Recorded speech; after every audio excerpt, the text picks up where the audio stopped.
വയനാട്ടിലെ മുണ്ടക്കൈ, ചൂരൽമല, അട്ടമല കേരളത്തിൻ്റെ കണ്ണീർ കാഴ്ചയായി മാറിയിട്ട് 24 മണിക്കൂർ പിന്നിടുകയാണ്.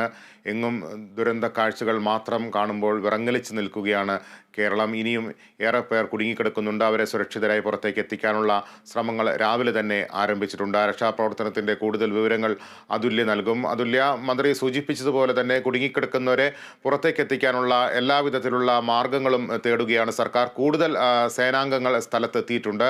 അത് രക്ഷാപ്രവർത്തനത്തിൽ സഹായകമാകും. അവർക്ക് അവിടേക്ക് എത്തിച്ചേരാനുള്ള മാർഗങ്ങളാണ് ഇപ്പോൾ സ്വീകരിക്കുന്നത്. സുരക്ഷിതരായി ഈ ആളുകളെല്ലാം തന്നെ സുരക്ഷിതരാണെന്നാണ് പറയുന്നത്. അതുകൊണ്ട് തന്നെ അവർക്ക് ഇപ്പോൾ എത്രയും പെട്ടെന്ന് അവരെ ഇങ്ങോട്ടേക്ക് എത്തിക്കുക എന്നുള്ളതിനാണ് മുൻഗണന നൽകേണ്ടത്. ആ രീതിയിലുള്ള പ്രവർത്തനങ്ങൾ ഇപ്പോൾ എവിടം വരെയായി? ആ, നിലവിൽ ലിബീഷ് ഈ ആർമി 4 ടീം പുഴയ്ക്ക് അക്കരെ കയറി കഴിഞ്ഞിട്ടുണ്ട്. അവിടെ പലയിടത്തായി കുടുങ്ങിക്കിടക്കുന്നത്, പ്രത്യേകിച്ചും അട്ടമലയിൽ ഇന്നലെ വിവരം പുറത്തു വന്നതനുസരിച്ച് ഒരു ഉസ്താദും ആളുകളും പള്ളിക്കകത്ത് കുടുങ്ങിക്കിടക്കുന്നതായി വിവരം വന്നിരുന്നു. അവരെ ഫോൺ വഴി അവരുമായി സംസാരിക്കാൻ കഴിഞ്ഞിട്ടുണ്ടെന്നാണ് പറയുന്നത്. ഇന്നലെ രാത്രിയോടുകൂടി തന്നെ, രാത്രി വൈകിയാണെങ്കിലും അവരുമായി ബന്ധപ്പെടാൻ കഴിയുകയും അവരെ എങ്ങനെ പുറത്തെത്തിക്കാം എന്ന കാര്യത്തിൽ ഒരു റൂട്ട് തയ്യാറാക്കാനും ഈ NDRFിൻ്റെയും അതുപോലെ തന്നെ ആർമിയുടെയും DSCയുടെയും എല്ലാം സംഘത്തിന് കഴിഞ്ഞിട്ടുണ്ട്. നിലവിൽ അവർ 4 ടീമുകളായി തിരിഞ്ഞിട്ടുള്ള ഈ പുഴയ്ക്ക് അക്കരെ കയറി അട്ടമലയിൽ നിന്ന് അവരെ പുറത്തെത്തിക്കാനുള്ള ആ റൂട്ട് മാപ്പ് അല്ലെങ്കിൽ അതിനായി തയ്യാറാക്കിയ ഒരു പദ്ധതിയിലേക്കാണ് ഇപ്പോൾ പോയിക്കൊണ്ടിരിക്കുന്നത്. നിലവിൽ ഈ 4 സംഘങ്ങളായി തിരിഞ്ഞാണ് ദൗത്യ സംഘം തിരച്ചിൽ നടത്തുന്നത് എന്ന് പറയുമ്പോൾ അതിൽ കരസേനയുടെ 4 സംഘങ്ങൾ എന്നല്ല, മറിച്ച് 4 വിഭാഗങ്ങളാണ് ഇത്തവണ ഈ തിരച്ചിലിനായി രംഗത്തുള്ളത്. ഒന്ന് ദേശീയ ദുരന്ത നിവാരണ സേന അല്ലെങ്കിൽ NDRF, മറ്റൊന്ന് കരസേന, അതുപോലെ തന്നെ DSC ഡിഫൻസ് സെക്യൂരിറ്റി കോർപ്സ് ഇന്നലെ എത്തിയിരുന്നു, അവരുടെ സംഘം, അതുപോലെ തന്നെ അഗ്നിശമന സേന. ഈ 4 വിഭാഗങ്ങളിൽ നിന്നുമുള്ളവർ ഒത്തുചേർന്ന് അല്ലെങ്കിൽ ഈ 4 വിഭാഗങ്ങളിലുമുള്ളവർ ഓരോ സംഘത്തിലും ഉണ്ടായിരിക്കും.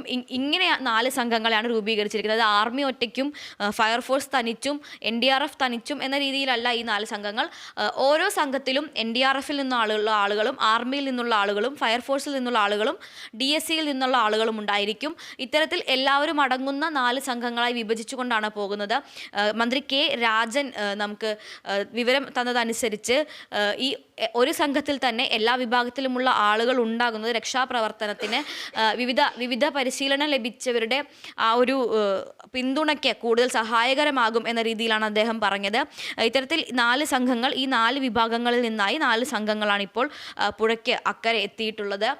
അതുപോലെ തന്നെ ഇപ്പോൾ നിലവിൽ ഇത്തരത്തിൽ കുടുങ്ങിക്കിടക്കുന്ന ആളുകളെ പുറത്തെത്തിക്കുകയും പരിക്കേറ്റവർക്ക് അടിയന്തരമായി പ്രാഥമിക വൈദ്യസഹായം നൽകാനും ഈ സംഘങ്ങളെ കൊണ്ട് സാധിക്കും എന്നാണ് പറയുന്നത്. നിലവിൽ അത് തന്നെയാണ് പ്രഥമ പരിഗണനയും.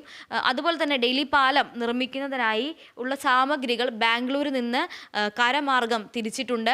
എത്രയും വേഗം അവ ഇവിടെ എത്തിച്ചേരും എന്നാണ് പ്രതീക്ഷിക്കുന്നത്. എന്തായാലും ഉച്ചയ്ക്ക് മുൻപ് തന്നെ ഈ ബാംഗ്ലൂരിൽ നിന്നുള്ള സാമഗ്രികൾ എത്തുകയും പാലം നിർമ്മിക്കാനുള്ള ഉപകരണങ്ങളും അതിനുള്ള മെറ്റീരിയൽസ് അടക്കമുള്ള കമ്പി അല്ലെങ്കിൽ ലോഹഭാഗങ്ങൾ അടക്കമുള്ള സാധനങ്ങൾ ഉച്ചയ്ക്ക് മുൻപ് തന്നെ എത്തുമെന്നും ഉച്ചയോടുകൂടി ഈ പാലത്തിൻ്റെ നിർമ്മാണം പൂർത്തിയാകും എന്നാണ് കരുതുന്നത്.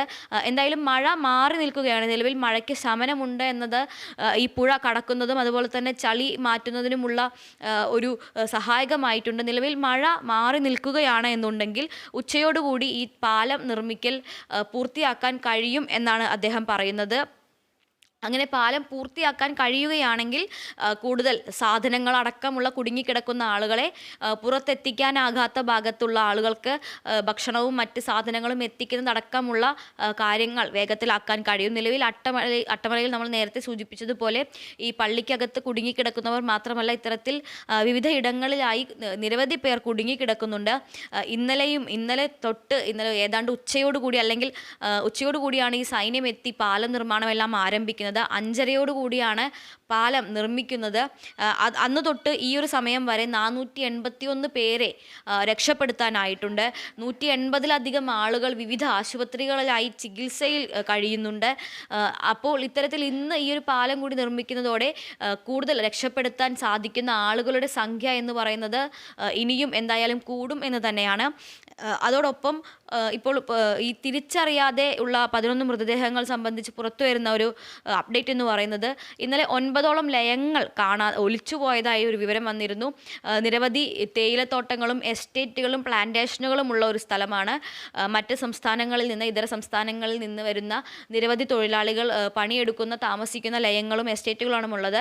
അപ്പോൾ ഈ തിരിച്ചറിയാതിരിക്കുന്ന 11 മൃതദേഹങ്ങൾ ഒരു പക്ഷേ ചിലതെങ്കിലും ഈ ഇതര സംസ്ഥാന തൊഴിലാളികളുടേതായിരിക്കാം എന്നൊരു സംശയം ഉയരുന്നുണ്ട്. പലരും ഒരുമിച്ച് താമസിക്കുന്ന ഒരു ലയത്തിൽ ഒരു മുറിയിൽ ഒരുമിച്ച് താമസിക്കുന്ന ഒരേ ആളുകളായിരിക്കാം മരണപ്പെട്ടത്. അതുകൊണ്ട് തന്നെ അന്വേഷിച്ച് വരാൻ ആരും ഇതുവരെ അന്വേഷിച്ച് വരാത്ത രീതിയിൽ ഉള്ളൊരു സ്ഥിതി ഉണ്ട്. അതുകൊണ്ട് തന്നെ ഒരു പക്ഷേ ഇവരെല്ലാവരും ഒരുമിച്ചുള്ള ആളുകളായിരിക്കാം. ആ ലയത്തിൽ നിന്നും കാണാതായവരിൽ പെടുന്ന അല്ലെങ്കിൽ ആ ഒരുമിച്ച് പണിയെടുത്തിരുന്ന അതിഥി തൊഴിലാളികളായിരിക്കാം ഈ 11 തിരിച്ചറിയപ്പെടാത്ത മൃതദേഹങ്ങൾ എന്നാണ് കരുതുന്നത്.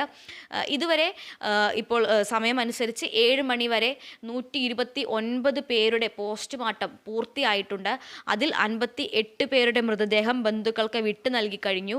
151 നിലവിലെ മരണസംഖ്യ. അതിൽ 129 മൃതദേഹങ്ങളുടെയും പോസ്റ്റ്മോർട്ടം പൂർത്തിയായി കഴിഞ്ഞു. ഇനി വിവിധ ആശുപത്രികളിൽ ചികിത്സയിൽ കഴിയുന്നവരുണ്ട്. അതിൽ ഏറ്റവും കൂടുതൽ ആളുകൾ ചികിത്സയിൽ കഴിയുന്നത് വിംസ് ആശുപത്രിയിലാണ്. ബന്ധുക്കളെയും അതുപോലെ തന്നെ കാണാതായവരെയും എല്ലാം അന്വേഷിച്ച് നിരവധി ആളുകളാണ് ഈ വിവിധ ആശുപത്രികളിലേക്ക് എത്തുന്നത്.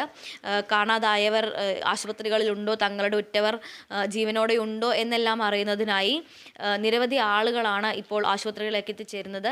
ആ ഒരു അറിവിലേക്കായി മേപ്പാടി ആരോഗ്യ കേന്ദ്രത്തിലും മേപ്പാടി കമ്മ്യൂണിറ്റി ഹെൽത്ത് സെൻ്ററിലും വിംസ് ആശുപത്രിയിലും കൽപ്പറ്റ ജനറൽ ഹോസ്പിറ്റലിലും വൈത്തിരി ആശുപത്രിയിലുമായാണ് ഈ ആളുകളെല്ലാവരും തന്നെ ചികിത്സയിൽ കഴിയുന്നത്.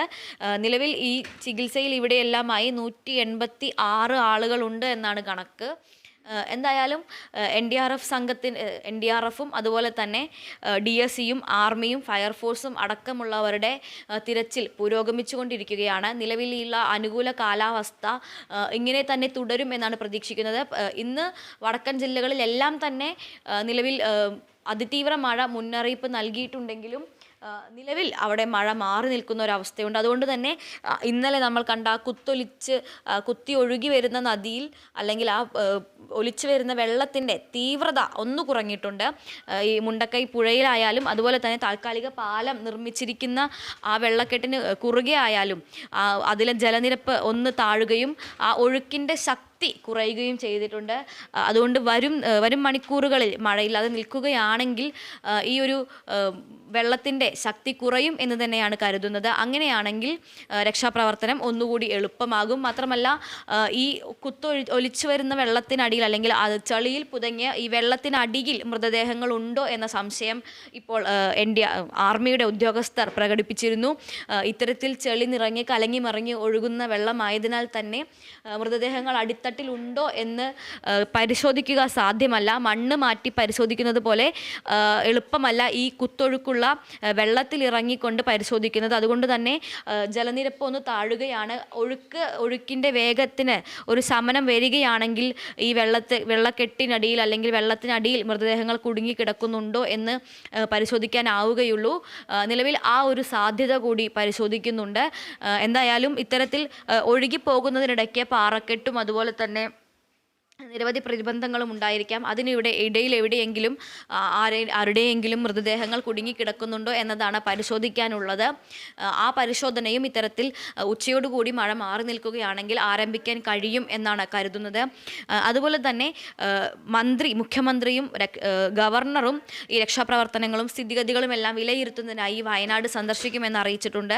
എന്തായാലും രക്ഷാപ്രവർത്തനത്തെ ബാധിക്കാത്ത രീതിയിലായിരിക്കും സന്ദർശനം എന്നാണ് അറിയിച്ചിട്ടുള്ളത്. എങ്ങനെയാണ് ദ്രുതഗതിയിലാണോ രക്ഷാപ്രവർത്തനം എന്ന കാര്യങ്ങൾ ഉറപ്പുവരുത്തുന്നതിനും ഒന്നുകൂടി തിരച്ചിൽ നടപടികൾ അടക്കമുള്ളവ ഊർജിതമാക്കുന്നതിനും പുനരധിവാസം അടക്കമുള്ള പ്രവർത്തനങ്ങൾ ചർച്ച ചെയ്യുന്നതിനുമായാണ് ഇവർ എത്തുന്നത്. എന്തായാലും നിലവിൽ ഒരു ഗ്രാമം അപ്പാടെ ഒലിച്ചു പോയിട്ടുള്ളത് കൊണ്ട് തന്നെ സ്വാഭാവികമായും ഈ ഒരു ദുരന്തത്തിൻ്റെ അടുത്ത ഘട്ടം എന്ന് പറയുന്നത് ഈ ആളുകളുടെ എല്ലാം പുനരധിവാസമാണ്. അത്തരം കാര്യങ്ങൾ കൂടി ആലോചിക്കുന്നതിനും ആളുകളെ സന്ദർശിക്കുന്നതിനുമായാണ് ഗവർണറും മുഖ്യമന്ത്രിയും എത്തുക. അതേസമയം